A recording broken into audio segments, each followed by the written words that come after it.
এক জঙ্গলে বাস করত একটি সিংহ ও একটি বাঘ। দুজনেই মনে প্রাণে চাইতো ওই বনের রাজা হতে।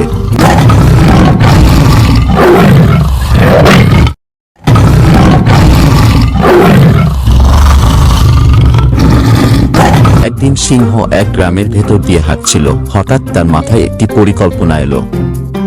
আর কিছু না ভেবে সিংহ বাঘের কাছে গেল এবং বাঘকে বলল, আমি গ্রামের মধ্য দিয়ে হাঁটতে হাঁটতে দেখলাম এক কৃষক অনেক ভেড়া কেটেছে এবং সব মাংস ঘরের মেঝেতে রেখে দিয়েছে। এই কথা শুনে বাঘের জিহ্বা দিয়ে লালা পড়তে শুরু করলো। তখন লোভী বাঘ সিংহকে বলল, আমি সেই মাংস খেতে চললাম, তুই আমার সাথে চলো, সেই বাড়িটা দেখিয়ে দিবি। সিংহ এবং বাঘ গ্রামের দিকে হাঁটা শুরু করলো।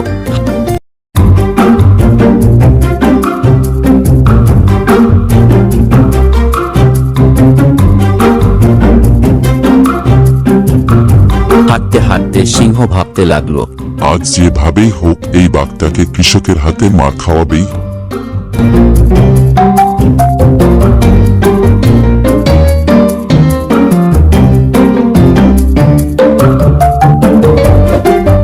ভাবতে ভাবতে তারা সেই কৃষকের বাড়ির সামনে এসে পৌঁছে গেল। তখন ঘরের জানালা খোলা পেয়ে তারা ভেতরে প্রবেশ করে মাংস দেখে বাঘ রাক্ষসের মতো খেতে শুরু করলো। সিংহ ও খেতে শুরু করলো। বাঘ এদিক ওদিক না তাকিয়ে খেয়েই চলেছে।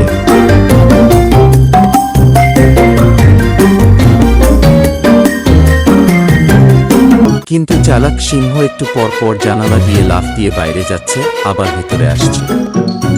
কারণ সে পরীক্ষা করছে মাংস খেয়ে তার পেট ফুলে যাচ্ছে কিনা, যাতে করে কৃষক টের পেয়ে গেলে সহজেই জানালা দিয়ে পালাতে পারে।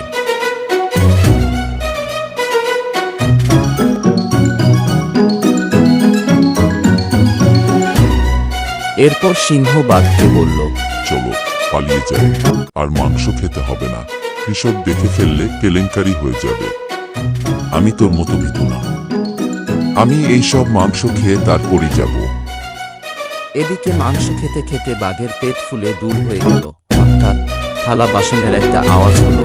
এই শুনে বাড়ির কৃষক লাঠি হাতে দৌড়ে এলো। কৃষককে দেখেই সিংহ এক লাফে জানালা দিয়ে পালিয়ে বনে চলে গেল। এদিকে বাঘও জানালা দিয়ে পালানোর জন্য দৌড় দিল।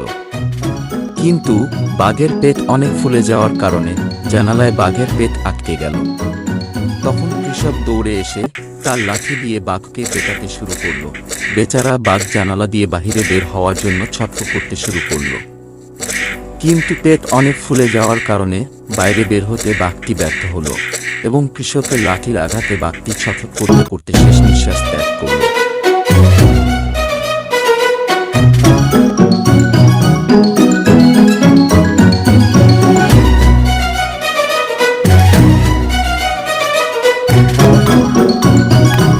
এদিকে বাঘের মৃত্যুতে বনের রাজা হিসেবে সিংহ সিংহাসনে বসল। এভাবেই সিংহ হয়ে গেল বনের রাজা।